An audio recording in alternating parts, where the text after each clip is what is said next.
are filler fellas. You will find it in the manga filler fellas. Get it, no, you can't believe it, filler fellas. We are gonna watch it, it's a we'll go inside. Oh, Jesus.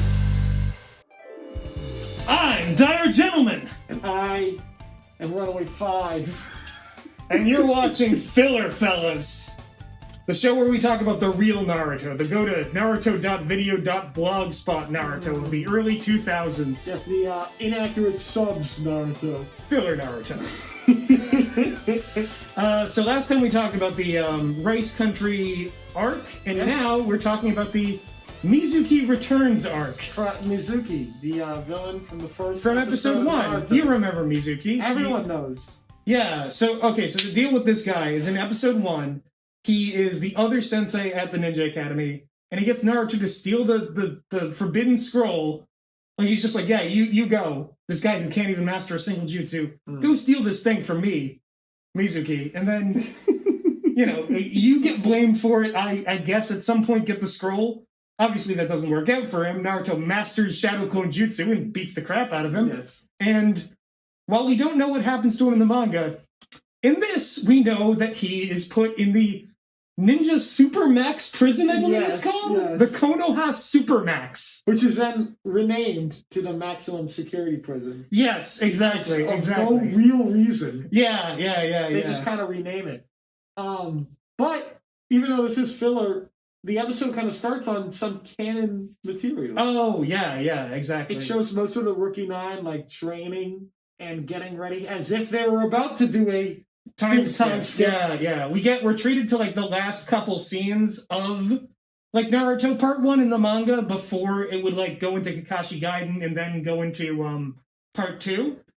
But I gotta say, as much as these scenes are like nice and I'm glad we see them, they feel so out of place with the rest of this episode, because as soon as Tsunade picks up that paperwork and is like, the Ninja Maximum Security Prison, suddenly we see this weird rusty building that's like, it's like the boiling rock from Avatar The Last Airbender. Yeah, it's like out in the middle of this lava pit. Mm-hmm. And apparently it's like somewhere in the mountains behind the like 4 Hokage faces. Yeah. It's never really specified where, but there's a bunch of prison guards, including Izumo and Katetsu, the two like test people from the Chunin exams, who later show up as like gatekeeper guards and like are on a mission later. They do everything. They do a lot of stuff. They're on a lot of odd jobs. I guess like, if they don't know who to staff this prison with, it's just like, whatever. These guys work there too. Whatever. So anyway, we're reintroduced to Mizuki, who is in prison. He's gotten super buff. And he's palling around with these two oh my god, stupid brothers. They're literally called the dub calls them the idiot brothers. Their names are Fujin and Raijin, and I don't like them. They are. This is what they look like. Look at them. As you can see, that's really that's good. what we had to look at for these six episodes. And let me tell you this. So you would think with these simplistic designs, well, at the very least, they're saving time. Yeah. Animation should be easier. These guys will always be on model because they're very simplified. No. Not even close.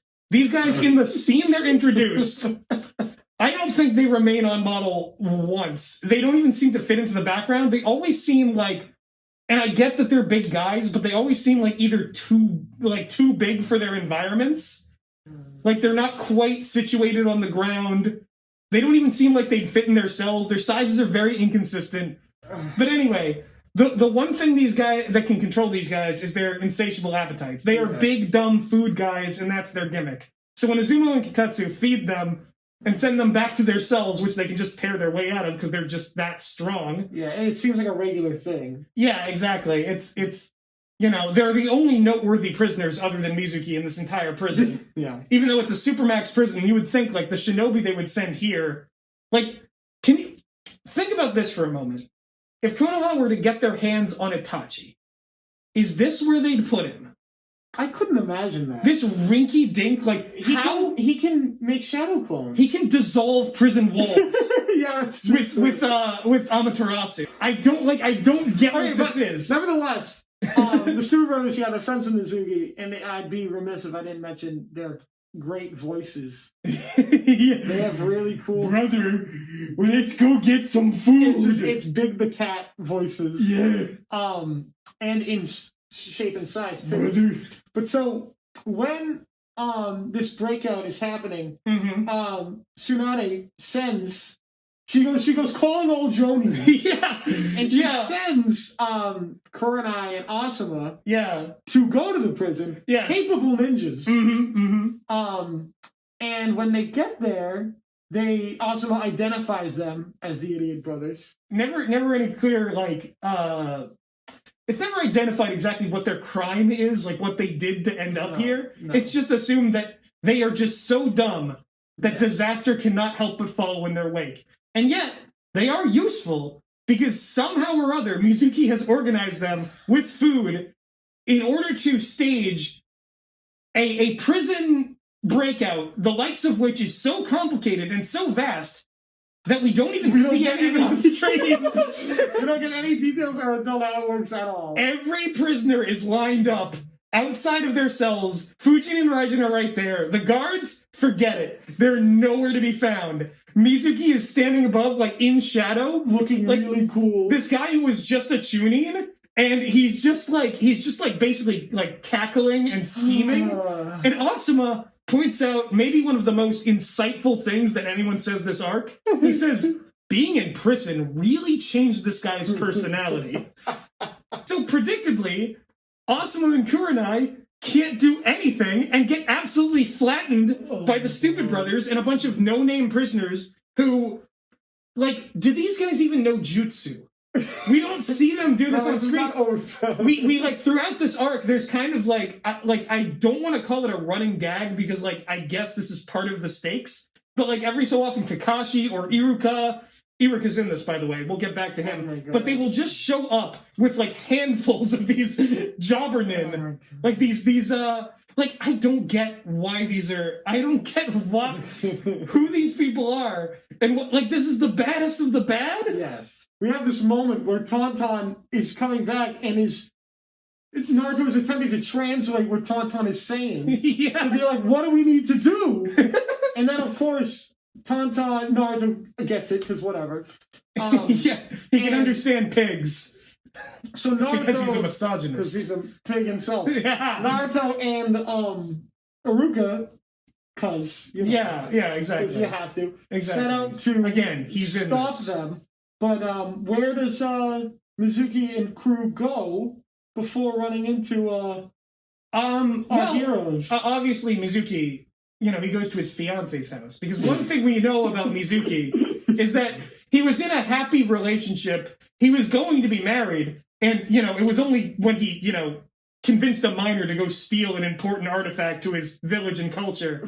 That's when he messed up. That he wanted to get to Orochimaru. Of course, yeah. Canon. So he goes to this woman's house with his two massive... stupid brother henchmen, and they're just eating her food while he's, like, chewing the scenery, looking out the window of her weird mountain house and looking over the village, and he's just like, Leaf Village. Yes, it could have been ours. It could have been mine. And he's just like, this is nothing like what we knew of him in the beginning. No. He was kind of like a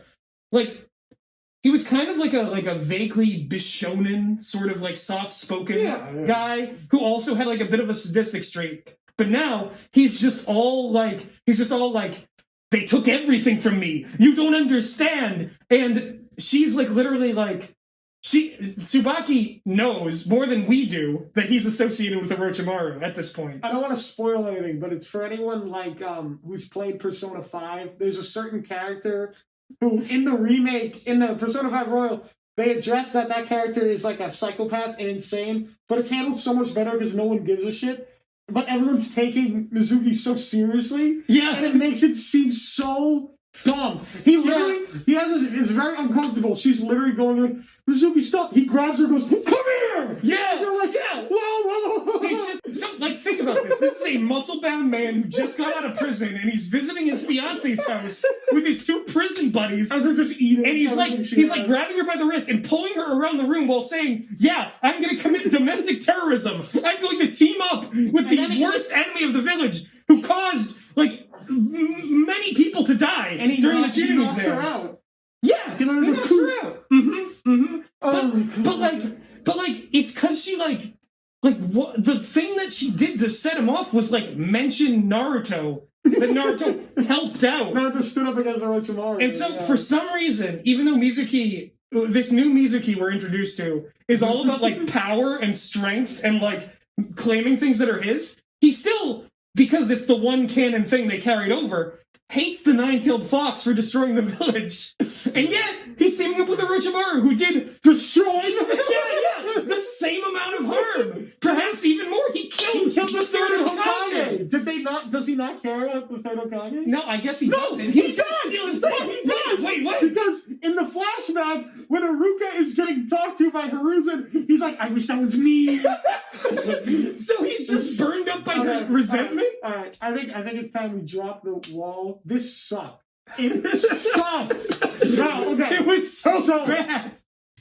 Okay, so when Naruto and Iruka finally meet up with them, Mizuki, first of all, disguises himself as Shizune. Yeah, okay, he can take down the fifth Hokage's aide.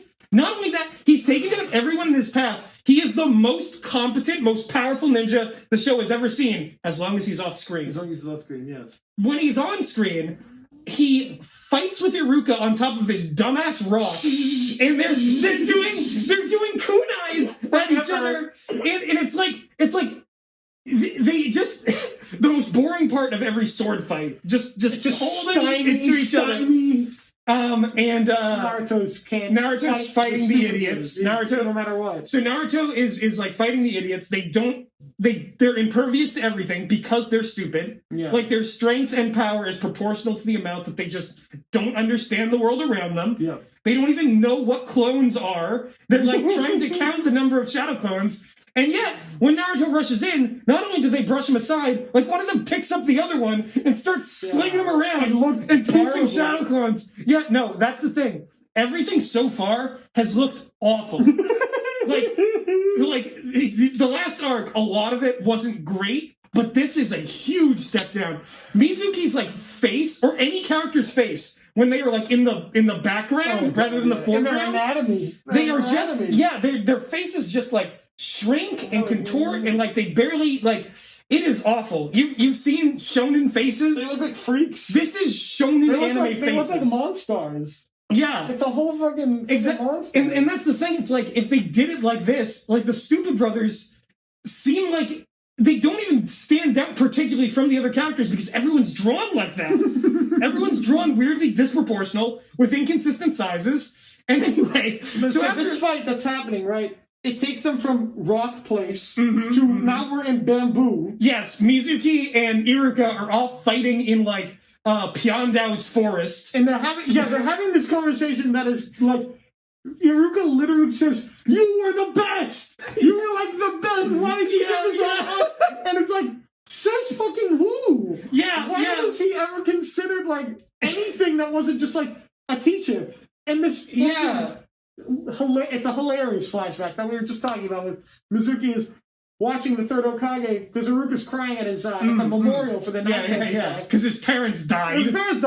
And Mizuki is literally watching this and thinking, ooh, it should be all about me. Yeah, he's pretending and he comes out and he says, "Hey, Iruka, we're all goofing off around there. Why don't you come with us?" And they run into the sunset holding hands. Yeah. And I'm like, Mizuki, are you faking it this hard? But that's just how Iruka remembers it, because there's another flashback that shows them at a soccer game where Iruka shows up and the kids are like, man, Iruka's like going through some hard times. You know, his parents died. And like, Mizuki's there's a lot of crowd just like... Mizuki's like, why can't people have sympathy for me?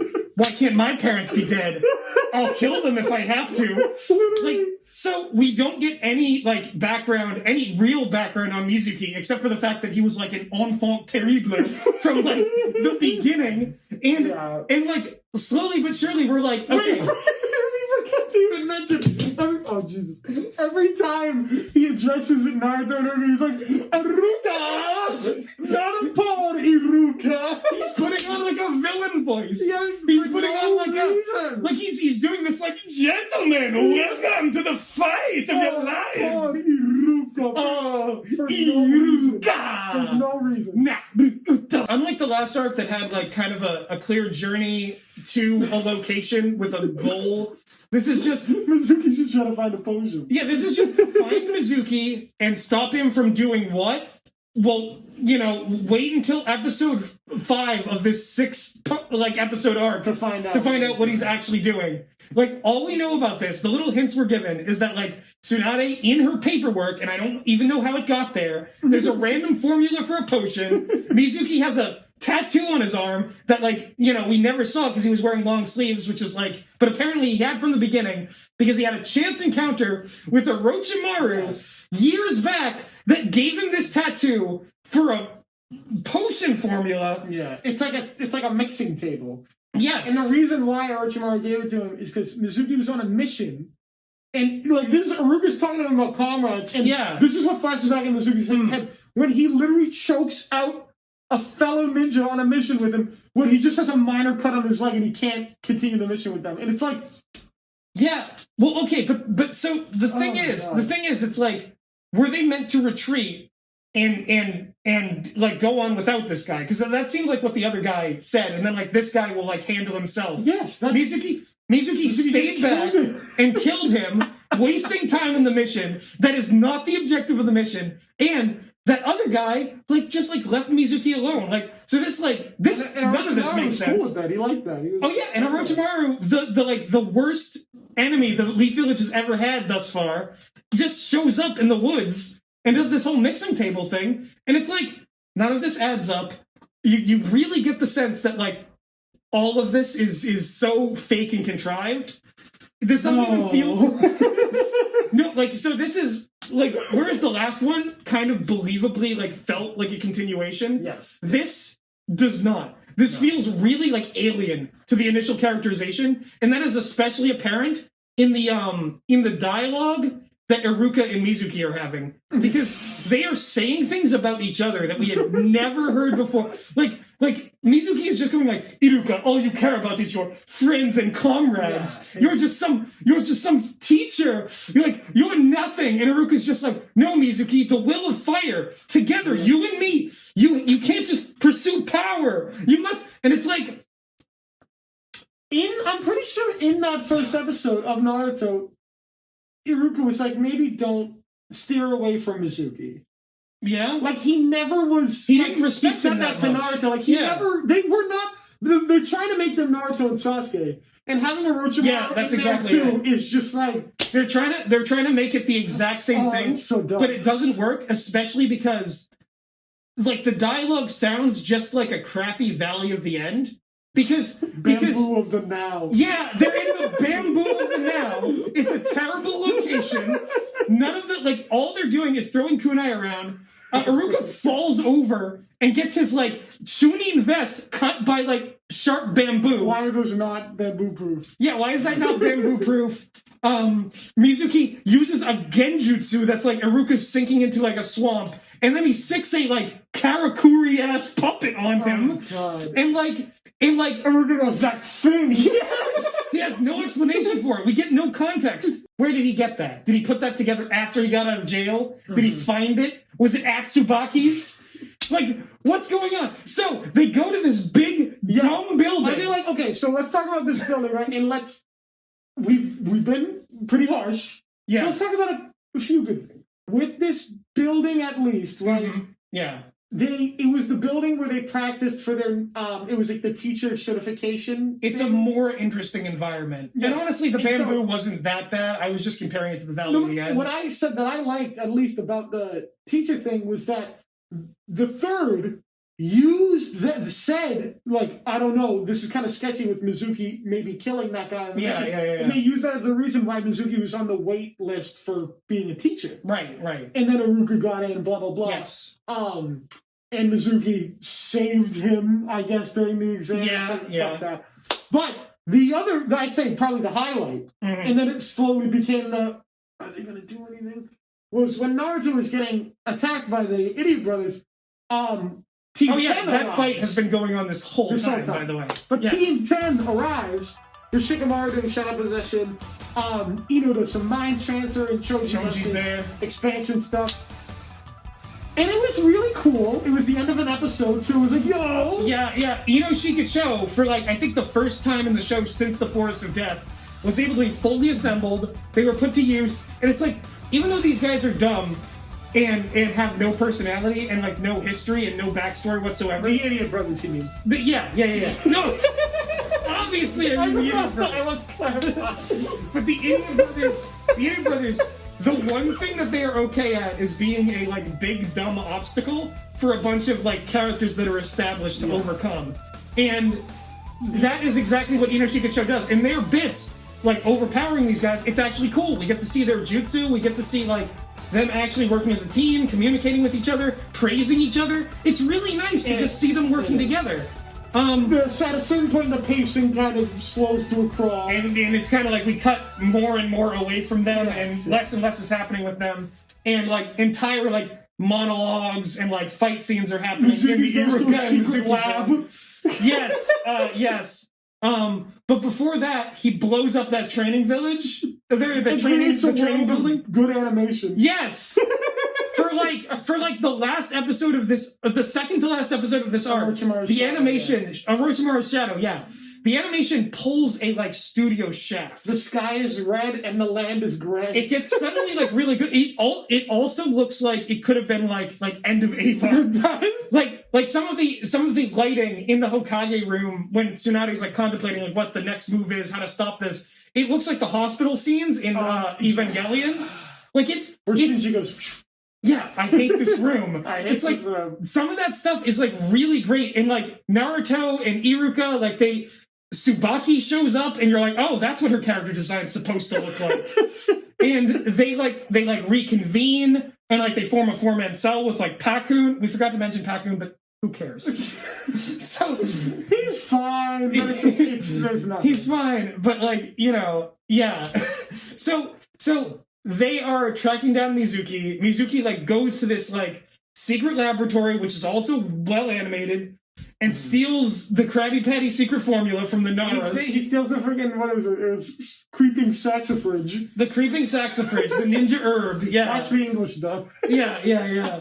But it's this potion that's like stored in a room full of animals, including a tiger. And he takes this to a secret cave, which it's just some cave on the outskirts of the Leaf Village, and opens this doorway into a place that nobody before him had ever been. And he goes, the 8th brick on the right.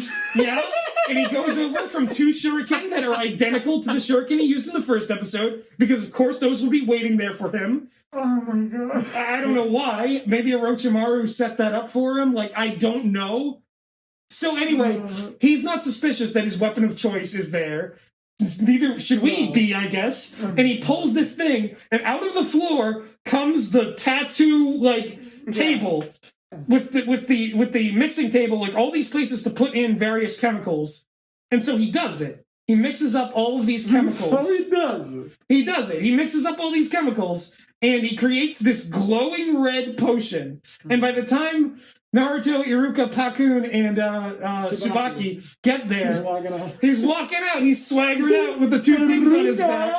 Iruka and Naruto, and the whole time he's been wearing this vest that makes him look like a Fist of the North Star villain. Yes. And so he walks out and he's like, "You're too late. After I drink this, I'll be unstoppable." So obviously he drinks it right on the spot, and he hulks out. He bulks out. Yes. He freaks out. He gets like black stripes on his face and his hands. And Naruto has the audacity to say, "It's just like the curse mark." It's exactly like what happened to Sasuke. It shows curse mark too. It's just like the curse mark, which even in the lore of the show, of like the filler arc, doesn't make sense. They never make the connection beyond like, it looks like that. Literally. All that is to just be like, get it? He's Sasuke. He's just like Sasuke. It's so for Iruka. Iruka is Naruto, Mizuki is Sasuke, and Tsubaki is Sakura. So because she's ineffectual and can't stop Mizuki from doing anything, even though she loves him. So there's a scene apparently. where Iruka's trying to hatch a plan because, like, now it's like Cars level strength for Mizuki. Yes. And he's like, I don't know what to do. Yeah. And so he's like trying to... JoJo Cars. JoJo Cars, yeah. He's the ultimate life form. Not a beep beep. He is... literally the ultimate life form. Iruka's trying to figure out a plan, and he's literally just watching Naruto just smash into the ground. Yeah, Naruto is getting for no reason. is getting the snot beat out of him, and meanwhile, and so is Tsubaki. Like she gets like he picks up his fiance, and he's like, "Ah, get out of my face!" And around that time is when he changes again. Yeah. So he actually gets... You all know what's coming. He becomes a tiger man. You all know what's coming. And he's like Tony, and he's Tony the Tiger. He's great. He's great. He's Frosted Flakes. He's more than good. And he's the ultimate life form. He kicks the shit out of Naruto a little more. I think he says a line along the lines of, "My wrath will never end." This is only the beginning of my wrath. And he looks like shit when he says it. Yeah. And then he's literally... Yeah, the stuff we said about anatomy. He's frozen in time. It's a still image. And in the background, there's a light going like this. Ding, ding, ding. Like they're copying, pasting an image, cutting it, and then pasting it back in. It's not like twinkling. It's like bonk, bonk, bonk. Yeah. I guess that was an image. That was something for Naruto to follow. It was Iruka shining his headband. Because sometimes the ninjas act like ninjas, but in this arc, they sometimes they don't. To be fair, like that's the thing, right? It's like last time in the Fuma Clan thing, we were praising how much they were using kunai. Little too much kunai in this one. Little too much kunai. Yeah, you think so? Yeah, it's just Iruka. Hours? No. What you're thinking is like it's cool to have knife fights, but you know what knives do? They stab. Yeah, they don't. Or you throw them. You don't just grind them against each other. Like it's nothing. Like so anyway, Mizuki is just awful to look at. He's terrible to look at, and he's horrible. He's horrible to look at. Everything we've been saying. Yeah, I think it goes without saying that one episode of good animation did not last. No. In fact, it made what followed. It made the final episode. It was so jarring. much worse. Why did they do that? By comparison. I don't know why. I don't know why they bothered to get like a good team on that. I don't know why they bothered to like I don't know what they were thinking. But anyway, you could have made so many of these just 4 episodes or something. Anyway, before we get to the conclusion of Naruto and Iruka and Mizuki, let's talk about how the Stupid Brothers wrapped up, because that's kind of interesting. Yeah. You want to take this? Go ahead. Oh, sure. So, the Inoshika formation, they've been doing their best, but, like, you know, these guys are hyped up to be pretty strong. And they try everything, and, like... Shining level strength. Yes, that's what they say. And so, Shikamaru, Ino, and Choji are pushed into a corner, but they did good for Genin. And then who shows up? And one Chunin. And one... Oh, yeah! My boy Shikamaru! The king! There he is. That's... Well, not the real king. Not the real He's king. defending the real king. Yes. But anyway... Don't say king around him. But anyway... Tsunade herself shows up because in the good animation, she realized what was going on, and she made her way all the way there to face off against the Stupid Brothers, who are paralyzed with fear upon seeing her. And with just... her signature double flick, she sends them both flying and begging that she doesn't punish them further. And so she knows them. Yeah. They have a history, which is like, I imagine that. Now, granted, I imagine Tsunade is probably a significant amount older than them, but they probably, like, if there were these 2 like super strong Leaf Ninja brats who like wouldn't behave. She probably came around and was like, all right, boys, discipline. Yeah. Like, you know, you can't keep smashing things, or I guess, or I guess, like, murdering people, because why else would they be in the Supermax? Either one. So anyway, they just go back to prison, because she's like, all right, stop it. Mizuki, like, tricked you? Stop it. Go home. And they're just like, all right, back to prison we go. And it's like, Tsunade's next order as Hokage should just be like, okay, so Fujin and Raijin...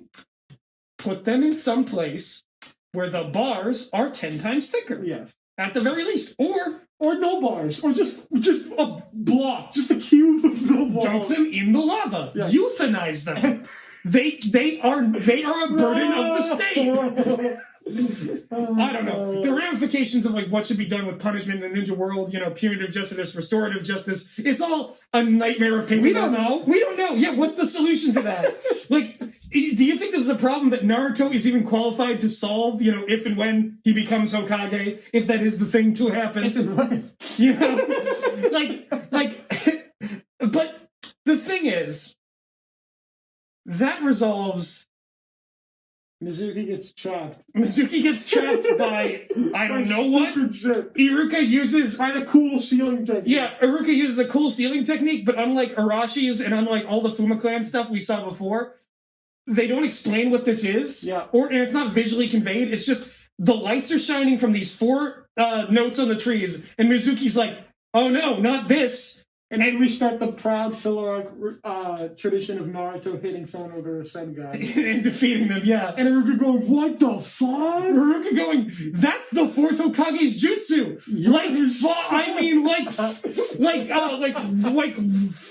Fuck Naruto, that was really good. Cool, man. And so Naruto's like, yeah, I did it. And Mizuki's like lying on the ground, still in tiger form. I was like, you want to talk about this? And they're just like, it looks like he didn't know that much about Orochimaru. And Mizuki's like, how could this be? And he rots into a horrifying mummy. His eyes bug out of his head. Oh and God, it's so gross. And Tsunade shows up, and it's like, that potion wasn't completed.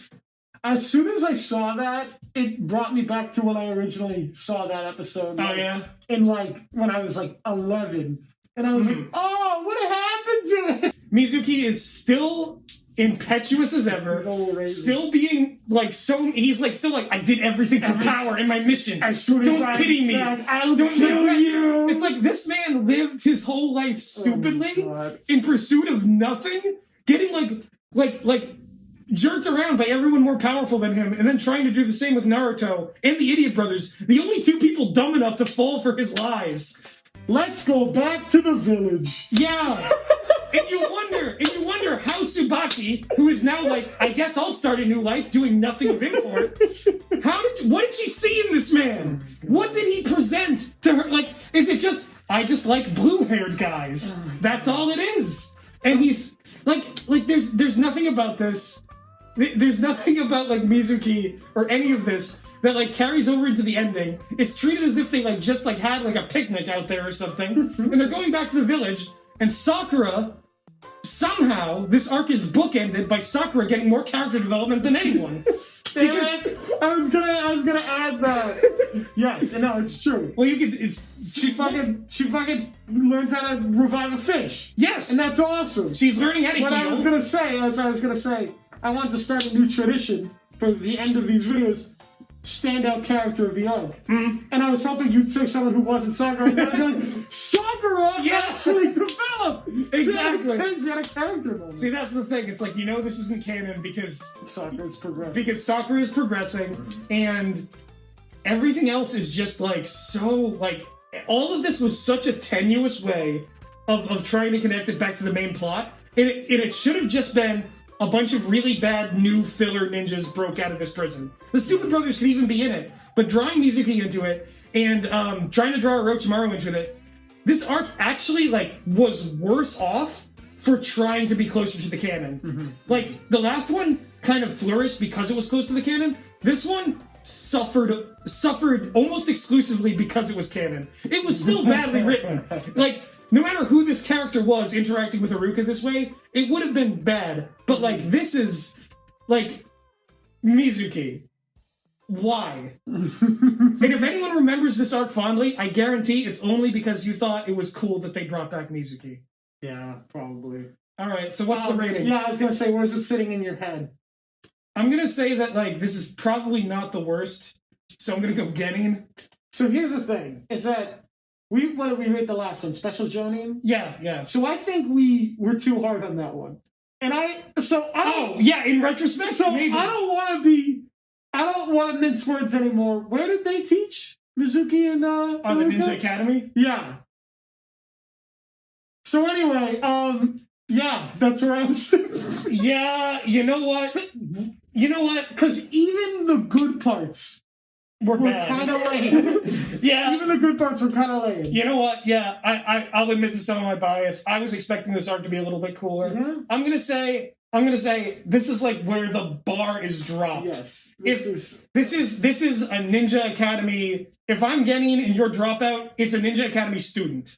Yeah, I'd be fair. I'd sit there. Yeah. So watch as each video we add additional incremental arcs. Like incremental ratings to make this like as complicated as in the show's ninja breakdown of like how these troops work. Is this a Genmo or a Hayate? Yeah, I don't know. Maybe it's an Ibiki. We're now gonna add like Anbu or some shit. Yeah, S rank shinobi like. Oh my god. Yeah, but that's a Ninja Academy student. That's it. Yeah, Ninja Academy. You'll be damned if I wasn't gonna mention Kankuro was in the first episode. He was right there. Yeah, they were talking. Yeah. It was awesome. Yes. They were teaching the kids. Yes, it'll the be. Sand Ninja were teaching the kids. That's awesome. Yeah, Jiraiya was in the first episode too. She wanted to be like Tamaru. Jiraiya was in the first episode. He trained Naruto. He gave Naruto a fake scroll full of nothing. He gave him the scroll from Kung Fu Panda, but instead of being a mirror, it was just you roll it out, and then you have to use it for willpower. Willpower. It's like, oh my god. So anyway, next time we'll be covering the Bikochu arc. And boy, oh boy, I hope that it's better than this one. And it might be. And it might be. Okay, everyone, go Google Super Naruto Gekitou Ninja Taisen 4. It's a dolphin mod of a GameCube game. They rebalance all the characters. It's really good. Can you play as Mizuki? You can play as Mizuki!